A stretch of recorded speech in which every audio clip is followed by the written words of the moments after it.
প্রাচীন ভারতের সাম্রাজ্য এই টপিকটি থেকে বিসিএস সহ বিভিন্ন চাকরি পরীক্ষায় এবং বিভিন্ন বিশ্ববিদ্যালয় ও মেডিকেল ভর্তি পরীক্ষায় অসংখ্য প্রশ্ন এই টপিকটি থেকে এসেছে। আশা করি এই প্রশ্নগুলো মনে রাখতে পারলে যে কোনো পরীক্ষায় ভালো প্রস্তুতি নিতে পারবেন। এবার আসুন কুইজের মাধ্যমে নিজেকে যাচাই করুন। কোন যুগ প্রাচীন ভারতের স্বর্ণযুগ হিসেবে পরিচিত? প্রশ্নটি এসেছে রাজশাহী বিশ্ববিদ্যালয় ভর্তি পরীক্ষায়।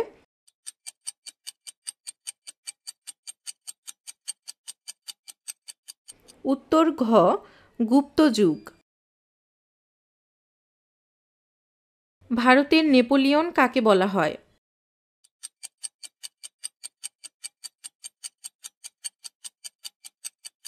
উত্তর গ, সমুদ্রগুপ্ত।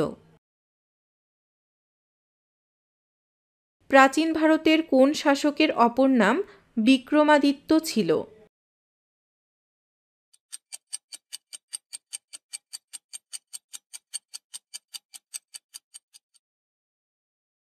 উত্তর ক, দ্বিতীয় চন্দ্রগুপ্ত।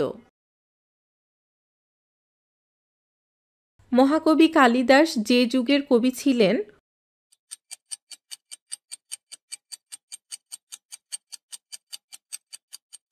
উত্তর ঘ, গুপ্ত। মেঘদূত কাব্য কার লেখা?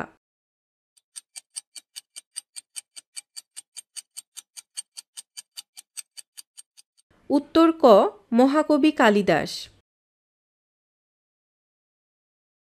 অমরকোষ কি জাতীয় গ্রন্থ?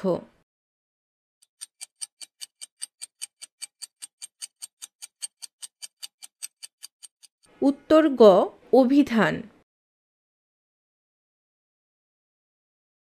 প্রাচীন ভারতে কে সর্বপ্রথম সর্বভারতীয় ঐক্য স্থাপন করেন?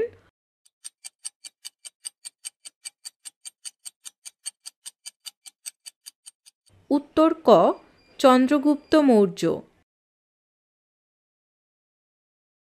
তক্ষশিলা কোন দেশে অবস্থিত?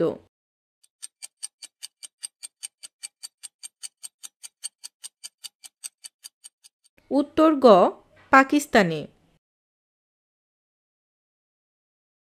ভারতবর্ষে কোন যুগের ভাস্কর্যকে ধ্রুপদী ভাস্কর্য বলা হয়? প্রশ্নটি এসেছে ঢাকা বিশ্ববিদ্যালয় ভর্তি পরীক্ষায়।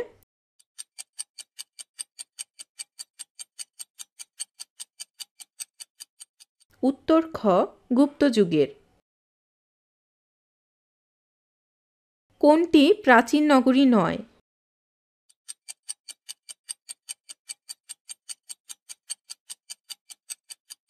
উত্তর গ, বিশাখাপট্টম। কালিদাস কোন ভাষার কবি ছিলেন?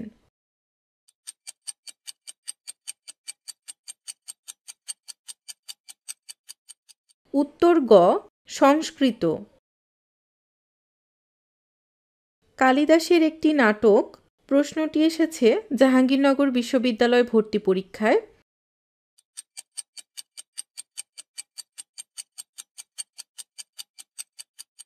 উত্তর খ, মালবিকাগ্নিমিত্র।